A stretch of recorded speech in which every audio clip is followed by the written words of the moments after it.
Okay, so for this problem it says the figure below shows an object placed at some distance, object 1 right over here to the left of lens 1, and the lenses are separated by a distance of 1 meter. The first lens has a focal length of 27 centimeters and the second one has one of 43 centimeters, and the image formed right over here at D2, notice it's to the left of the lens, is at 17 centimeters from the left of the lens. It doesn't say anything about its orientation, nothing like that. So what can we pull from this problem right away? Well, if we zoom in, we know that this distance here, right, this S is always going to be 1 meter. Let's turn this down. We know that this is 1 meter, but if we look at all the units, it is more convenient to see it as 100 centimeters. Right? What else do we know? We know that this is in, and this is out, and this is in, and this is out. So right away, what can we tell about our image? Notice that it is on the outside of the first lens, but it is on the inside of the second lens, right? And we know that if the image is not on the outside of the lens, right? If it is not on the output of whatever you are reflecting or refracting through, that the image is virtual. So right off the bat, we can come down here and we can say that our final image formed by these two lenses is going to be virtual. Okay. Now, what else do we do? It says, what is the value of the distance of object 1 that will result in this image position? The way we solve these types of problems is that we work backwards. We're going to be using an equation a lot which tells us 1 over the distance of the object plus 1 over the distance of the image, apologies for the writing, is equal to 1 over the focal length, right? This is true for converging and diverging lenses, where the difference is that the focal length will be negative in diverging lenses and positive in converging lenses, right? If we look at both of these, right, first of all, we're given both the focal lengths and they're both positive. As well, we can see that they're convex, which means they're both converging lenses. You could tell this both ways. Or you could forget about that and just look at the sign of the focal length, but it's important to know. So what is the first thing we know? We know that there is a distance of the object 2, and we have the focal length of this lens. So what do? We have to solve for the distance of the object 2, right? And if we do the algebra, we get a formula like this. Now that we have this formula, what else can we do? We have the distance to the object of this lens. But we know that this lens's light is not coming from the original object, it's coming from the first lens. We can then infer that the object of the second lens is actually the image of the first lens. So what we have to say is that those are equal. But that's not true. You would assume that they would be directly equal, but you must remember that even though they go into each other, there is a distance between these lenses. So you're saying that the image of this lens is somewhere. But we know that the object distance, let's call it here for example, wherever the image lands, if we get a value like 10 centimeters, that's not 10 centimeters from this lens. That is 10 centimeters from the outside of this lens. So if we got a number, let's say 10 centimeters, that would imply that the image is here. Well, that's not true. So how do we make the image appear in the right position? All we have to say is that the object is here. And notice that this distance is 100 minus this distance. Why 100? Because that is the distance between the lenses.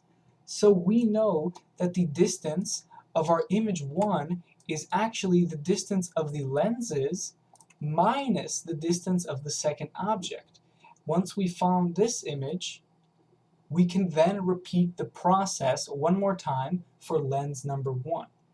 Once again, if you do the algebra, you have the focal length of lens 1, and you have now the image distance of lens 1. So you can have this formula, right? And these formulas are achieved if you move the distance of one of them over to the other side and take one over, you'll get something like this, right? So it's nothing complicated. You get the distance of the object 1. Now, as a quick check your values. If you observe the diagram, the object is on the left of lens 1, which is the inside. If the object is on the inside, then it should have a positive distance. Likewise, if an image is on the inside, then it will have a negative distance, and vice versa. Images on the outside should have a positive distance, and images on the and objects on the outside should have a negative distance. So what we get out of this should be a positive value, and if in fact you plug it into something like Desmos, you can see that this is the correct value. Now notice, if you do it as in the problem and it gives you 1 meter and you plug this in over here, it's going to be wrong. So this has to be in centimeters.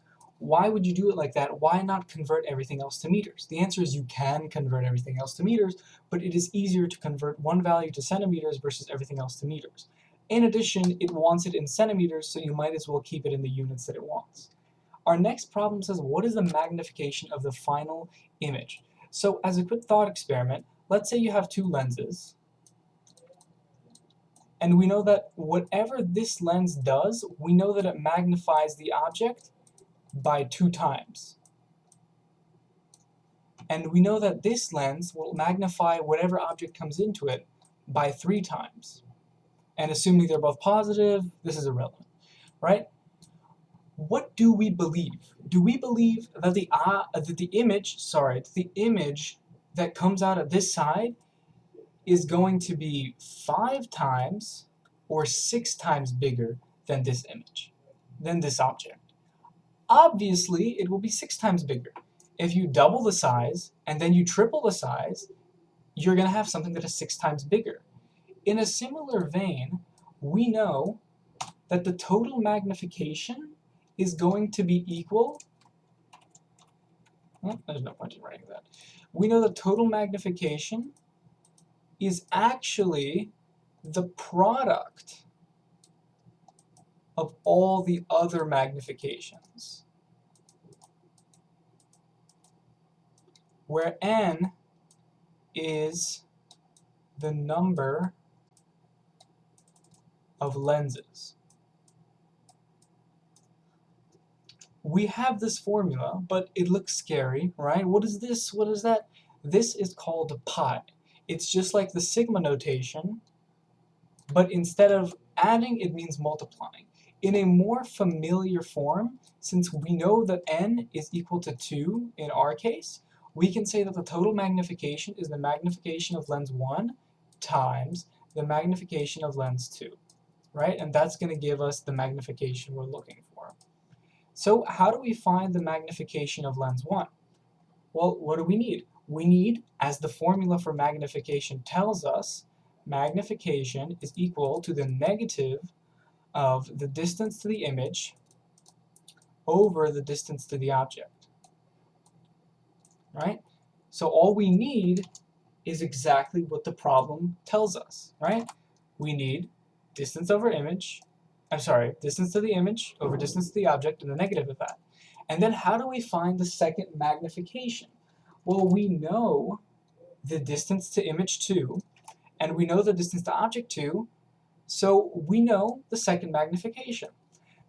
So now all you have to do is do m1 times m2, and that gives you mt, right? And what does it ask for? It asks for the magnification of the final image. Congratulations, you have it right here. Now there's one last thing you have to do, and it's asking you, is the final image upright or inverted? Well, just like in the other image that we drew, where one lens magnified it 2 times and the other one magnified it 3 times, there was no mention of negative magnification. But we know when m is negative something, we know that this goes to this, right? So if our total magnification is negative, we're going to have it be inverted. And if our total magnification is positive, we're going to have it be upright. Notice what this means.